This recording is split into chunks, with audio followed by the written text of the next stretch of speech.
A gust of wind will get you from 0 to hero in no time. Man, a beautiful day for a ride on the old ice boat at Cherry Creek Reservoir. Temperatures soared into the upper 60s. We saw a whole lot of people out enjoying the weather today. Mountains are getting some snow tonight. Clear here in the metro area with a chance of some rain tomorrow, Kathy. That's exactly right. And it may be cold enough this time tomorrow night that we might see that rain mix with snow along the Front Range foothills. But at least it won't be on Friday and into Saturday, as we've seen for about 4 or 5 weeks in a row. You can see the moisture plume coming in from the southwest on the backside of high pressure, which brought us temperatures 20 degrees warmer than average. Still very mild out there with 43 in Denver, 52 in Colorado Springs, and 45 in Lamar. This moisture coming in ahead of a California storm, which will produce periods of moderate snow in the northern and central mountains. It's been snowing off and on all day.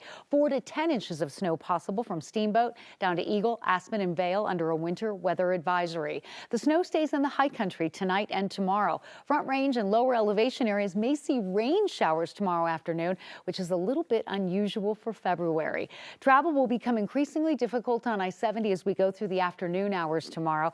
But Denver, there will be no issues for travel tonight or tomorrow morning with another day in mild temperatures. We'll talk about the timing of the rain showers tomorrow and when that might switch over to snow in my forecast in just a bit.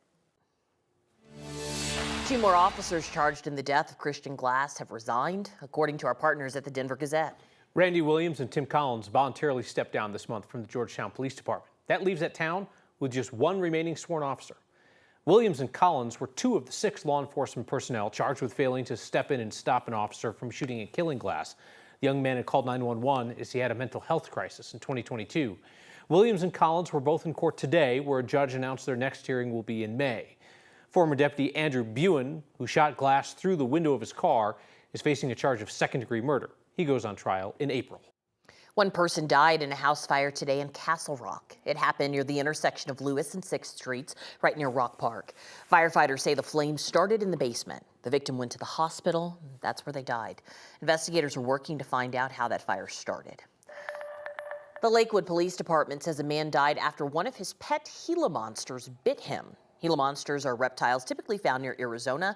They are totally illegal to own in Colorado without a permit. 9 News reporter Lawrence Cafidi talked with a vet about what makes this case so rare.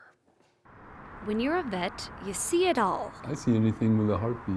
Dr. Kevin Fitzgerald doesn't come across this often here in Colorado. I've only seen one in a private home in Colorado in 41 years of practice, and that was one that was seized at a crack house by the Denver Police Department. It's called a Gila monster.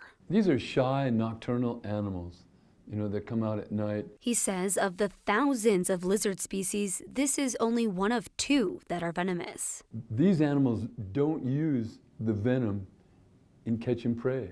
They only use the venom in defense. On February 12th, someone reported an animal bite to 911.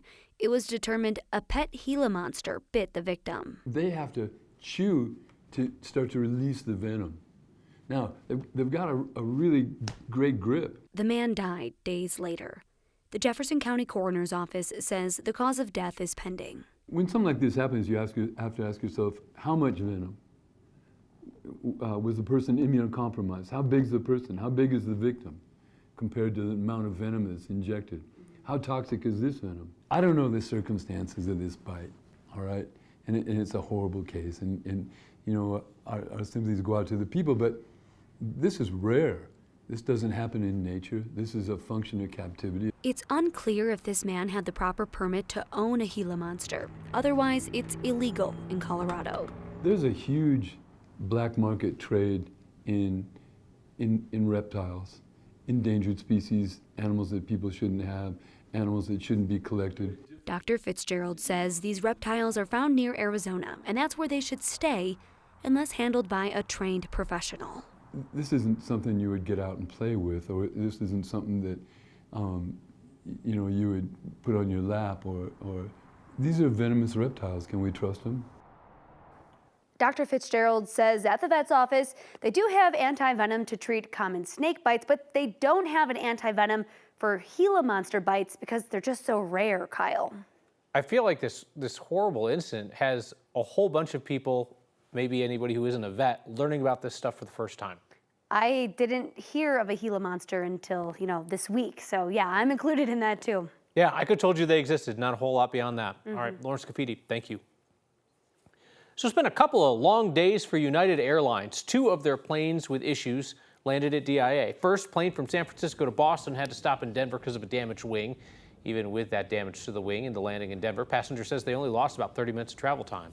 This afternoon, a flight from Colorado Springs to Denver landed after a blown tire. Picture from the passenger shows that shredded tire on the tarmac. United says everybody got off that flight safely. Buses took passengers to the terminals. Today happens to mark 3 years since a United plane rained down parts on Broomfield. The engine exploded right after takeoff from DIA. Astonishingly, no one was hurt. Plane turned around and made a safe landing at the airport. Big piece of the engine came down and Kirby and Marianne Clement's front yard smashed up their truck. They got a settlement from United for the physical and emotional damage. An NTSB report released in September says a fan blade in the engine broke off and caused that explosion.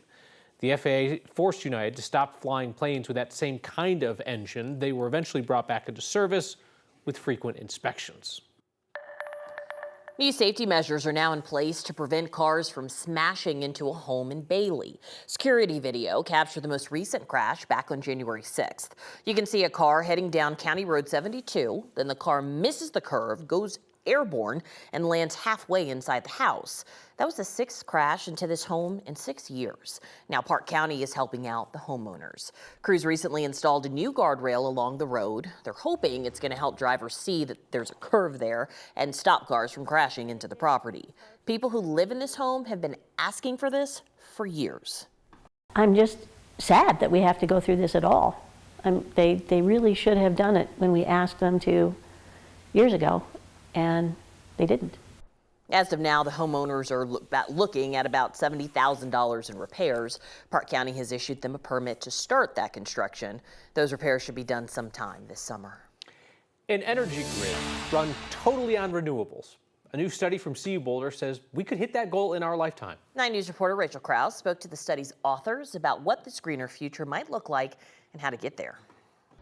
That's a really exciting time, not just for the planet, but for American businesses, American consumers. Utilities in the U.S. are on track to be fully renewable in a matter of decades, according to a new study from CU Boulder. We are on track to decarbonize the electric sector by 2060. There's all this evidence that's come out in the last few years that the energy transition is happening faster than a lot of people predicted.